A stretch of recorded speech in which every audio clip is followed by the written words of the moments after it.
Hello, ladies and gentlemen. It's Mr. Hassan here. I'm going to talk our way through how you're going to do your online registration. Well, first off, we're going to talk about how to get your email. I assume that if you've got this link, you may already been able to do that, but just to make sure. Getting to your email is a little bit easier when you're at school because it'll kind of automatically put you onto your My site.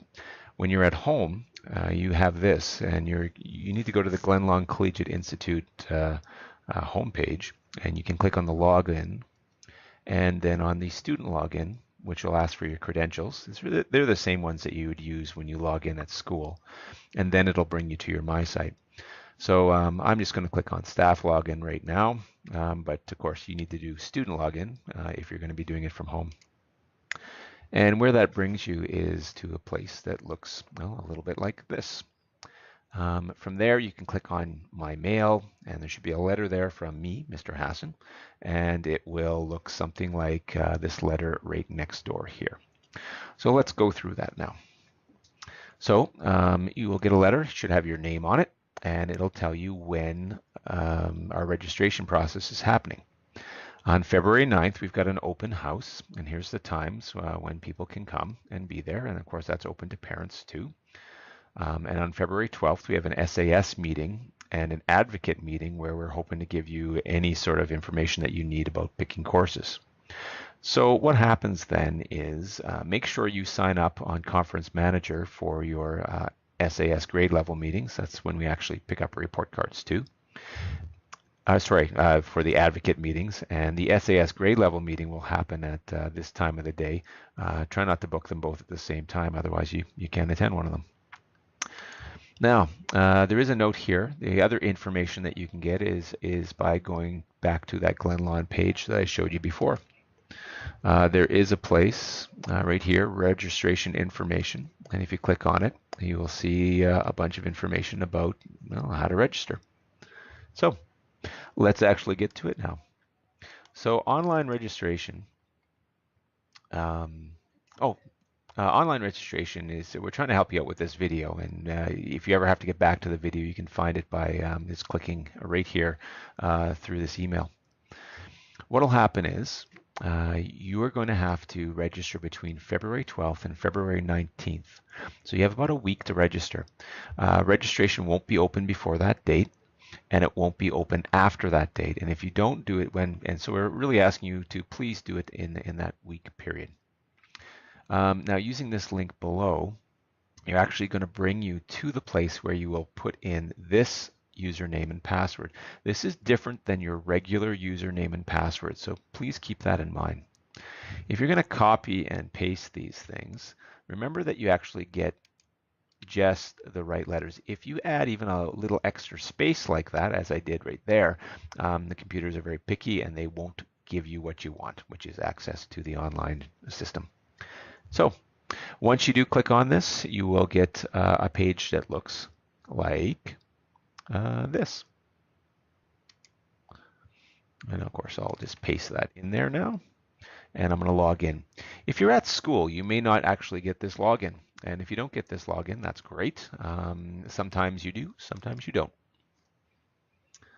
Now, you should see your name and possibly a picture of yourself there. And all you have to do is click on Update Course Request. Now in grade 10, you have to take 8 courses: English, Math, Social Studies, Phys Ed, Science. And those courses, they're all right here. There's a couple choices for each one. Those are the 5 compulsory courses you have to take. And then there's 3 electives you have to take. There are some courses outside of the regular school day, and those are additional credits, and we'll talk about those in a bit. So first of all, click on English, and you have 2 choices. You have our standard English, and you have a course called the dual credit path that'll get you ready to take a university course in grade 12. It's a little bit more difficult, as you can imagine, but those are your choices. So I'm going to pick the regular English. I'm also going to pick now between 2 different social or geography classes. One is called the critical analysis. Again, that's a more in-depth understanding of geography. I'm going to pick the standard geography class. Math, there's also two choices. There's the Intro to Applied and Pre-Cal, which may lead to some more complicated maths next year.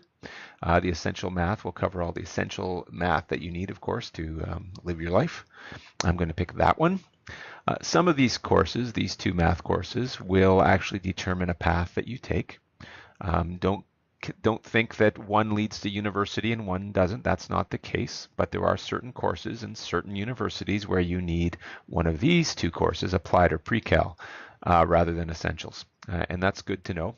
There's some trades that also require some of these courses and not this one too.